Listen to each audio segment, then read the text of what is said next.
Hello, my lovely one. How are you? And welcome to the channel this week. Today I am going to be making some loaves of bread.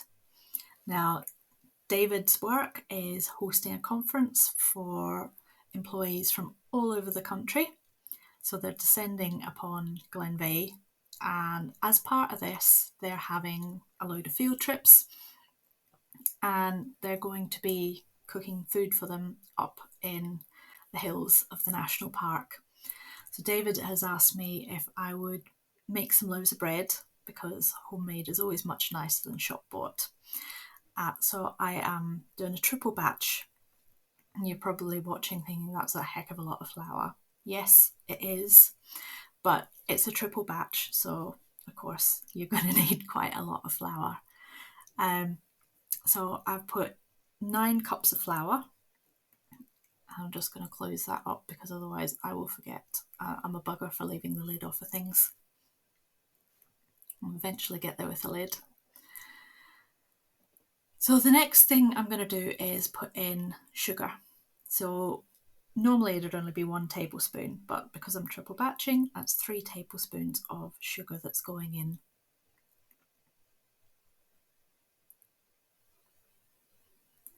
And the next thing is 3 tablespoons of yeast. Now, I love baking sourdough, but I killed my sourdough starter. Poor Betty got neglected, so I am going to have to make a new one. And I will probably document that to show you how easy and simple it is to make a sourdough starter and make like a wee sourdough series if that's something you were interested in. So next in is 3 teaspoons of salt. I'm using sea salt here, just I prefer it, and table salt is just an anathema. And then I'm going in with 3 tablespoons of olive oil. Now normally I would use butter, but just because I'm wanting it to be vegan friendly, I've gone ahead and used oil because we don't want people to feel that they can't have stuff.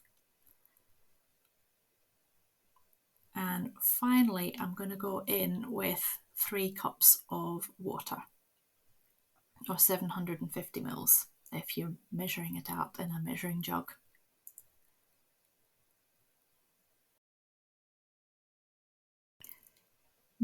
Now you can absolutely knead this bread by hand. You do not have to have a mixer. I am just doing this for ease and speed. It means that I can walk away and do other things while the bread is mixing, which is really, really important, you know, when you're busy and trying to get jobs done around the place. So I'm just going to put this on and leave it to come together and mix for a few minutes. So you can see it's coming together beautifully, and it will form into a ball, and you're able to see when it's kneaded properly. And that's the bread finished kneading. So I'm just going to take it out and shape it and just get a feel for how the dough is. So this, because there's so much of this looks really, really tight. So it's not a very high hydration dough either. So it's not going to be as loose as some of the sourdough doughs that you see about the place. But this is absolutely perfect for what we want. So I'm just going to go ahead and oil the bowl so that it makes it easy to get it out once it's risen. And just make sure it's shaped nicely so it fits in. Give it a wee swirl so that the sides get coated, and then as it rises up, the oil will come up with it so it's all lubricated. I'm going to cover this with some cling film. Yes, that is an industrial sized roll of cling film. I don't use it all the time, but it's just handy to have, and it means that I'm not constantly having to go and buy it, which is an absolute bonus. And this just keeps the heat in, which is really, really important when you're wanting bread to rise. With the autumn coming, I've got the fire on, so this is the perfect place to leave it. Whilst I wait for the bread dough to rise, I'm going to get on with jarring up these dried calendula flowers. And I grow quite a few calendula plants during the summer months, and they always just give me a lot of joy. They're one of those flowers that are cut and come again. So the more that you cut the flowers off, the more flowers they're going to produce. And what I do is I cut the flower heads off and I dry them to use in infusing oils to make salves with or other skincare products, and also for making teas. Now you can eat these fresh. They are beautiful in a salad, and they're just so vibrant and beautiful.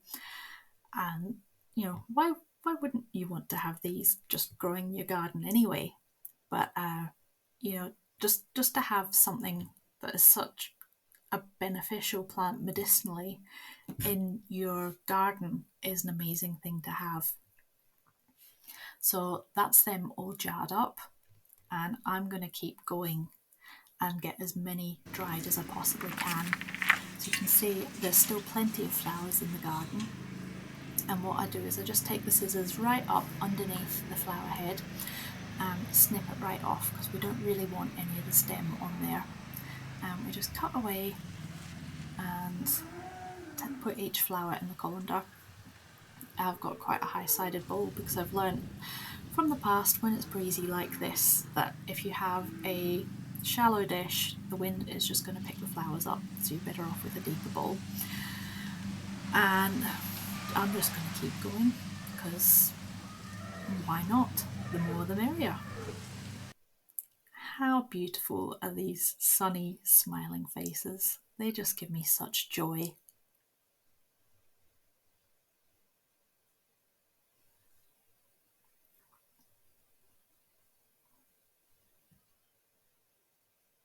Now that we're back inside, I'm going to lay these ones out to dry, exactly the same way as I had them before. I lay them face down so that they dry flat, and that means that they're going to dry out evenly. Now you can absolutely put these in a dehydrator. I'm just going to put these on a baking rack with some paper towel on so they don't stick to the baking rack. Don't make that mistake, because I've done that before. They're an absolute bugger to get off. But I lay them face down so they dry flat, and using this method, it takes a couple of weeks for them to be fully dry, but it is really important to make sure that they are 100% dry, because you don't want to put all this work in to growing them and cutting them and drying them and put them in a jar and then have them go mouldy. It's enough to reduce you to tears. So please do make sure they're dry. Because I have the space to lay them out, I like to do this. I don't know, it's the way that I like to do things. There are times where I have used the dehydrator and it's been absolutely wonderful, but this method at the moment works fine for me, so that's what I do. And I'm just going to keep laying these out and drying as many as I can, because it takes quite a lot to infuse oil, which I really, really like to do, so that I can use it in my salves.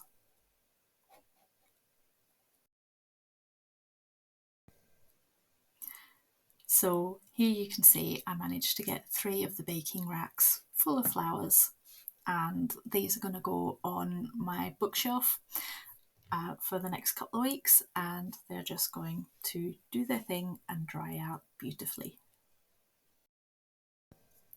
The bread dough has finished having its first rise, and as you can see, it's a behemoth.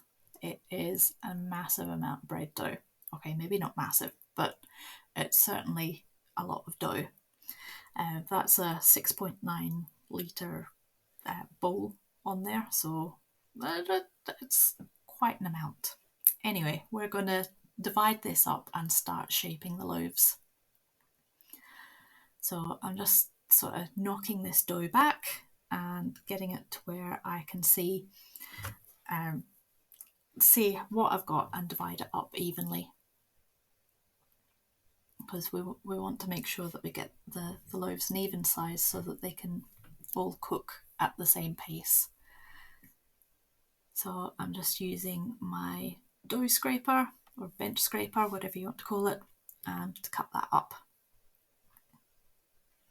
And it's just a case of shaping this dough now.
Now it's time to get the loaves of bread onto the baking sheets. I've lined these baking sheets with baking parchment. As you can see, I keep some of mine sometimes and reuse it. This has only been used to bake loaves of bread, so it's absolutely fine to reuse. And it just makes it easier to put that onto the baking sheet so that there's no risk of it sticking, because you don't want the base of it to stick. You can put flour on as well. That will help to stop your bread not stick to the sheet. And these are going to do their second proof. So I'm just going to cover them with a couple of clean tea towels and leave them for, I'd say roughly an hour or so, and let them do their thing. So they have had their rise, and we're going to get ready to put these in the oven now. But before we do that, I'm going to score these. Now, with these particular loaves, it's not that important to do, but it does look pretty. So I have got a lame or bread lamé, and I'm just scoring the bread and putting a wee wheat sheaf pattern on as well, because it looks pretty, and it's always nice when your food looks pretty. So I'm just going to do this with each of the loaves. Now, scoring in bread does help it expand and give it that what they call oven spring. So that just means that the bread, sorry, I need to stick my teeth back in. The bread has room to expand, so when the crust is forming and the gases that the yeast give off are expanding, it means that your crust isn't just going to break open free form, it's got somewhere to go.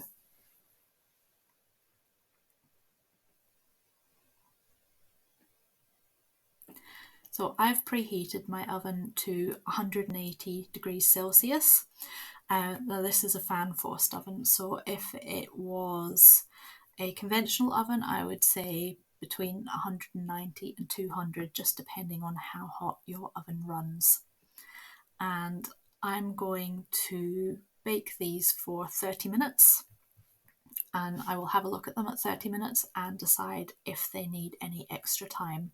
But I don't think they will, because this recipe is a fairly fast bake and they aren't huge loaves of bread, so they shouldn't need much more time. But I'm going to set the timer just to remind myself, because time does get away from me and I need a wee reminder. So the bread's had its time and I think it's looking pretty good. So I'm going to pull these out the oven and we will see what you guys think.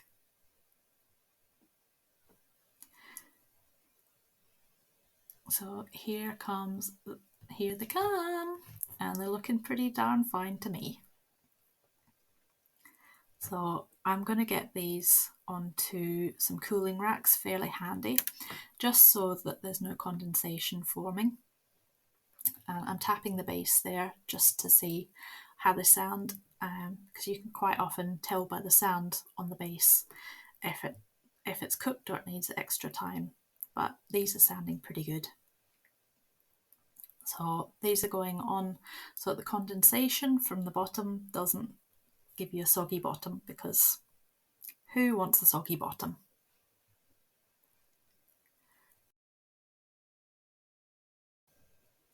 So I'm going to leave these to cool down overnight, and then I will bag these up so that they can get taken into work ready for the function.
Now that I've gathered the basil and the tomatoes, I can put together a caprese salad for David to take in for work.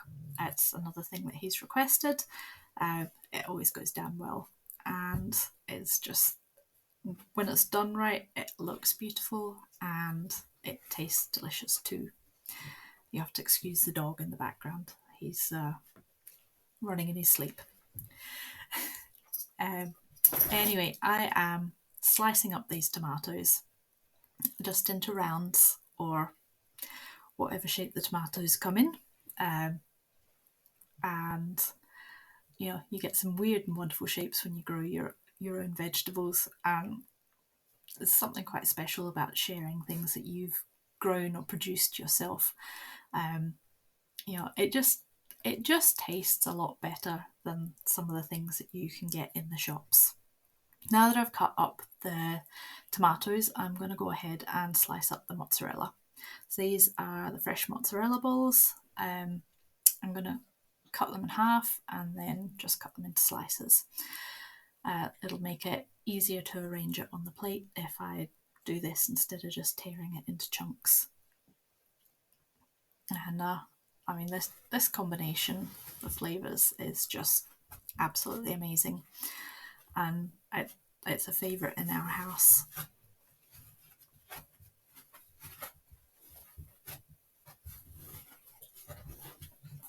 So now that I've finished picking the basil leaves off the stem and slicing everything up, it is time to start arranging. So I'm just going to go in a pattern around the plate with tomato, basil leaf and slice of mozzarella.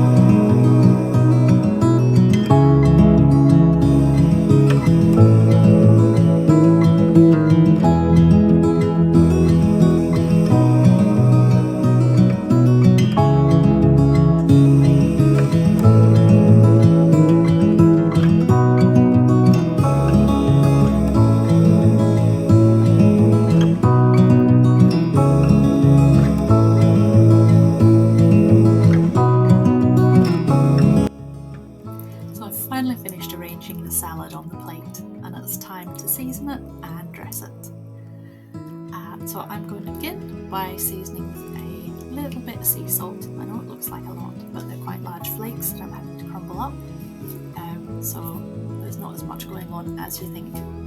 Next I'm going to go in with pepper, not as much as I would like because I love pepper, but not everybody loves it as much as I do. However, tomatoes do need salt and pepper to really bring out the flavour. And then we're going to dress the salad finally with a wee drizzle of olive oil. And that's just going to make it just absolutely gorgeous. So now we are finished. What do you reckon? One caprese salad. I think it's gorgeous. Thank you so much for tuning in this week, my lovelies, and until next time, take care.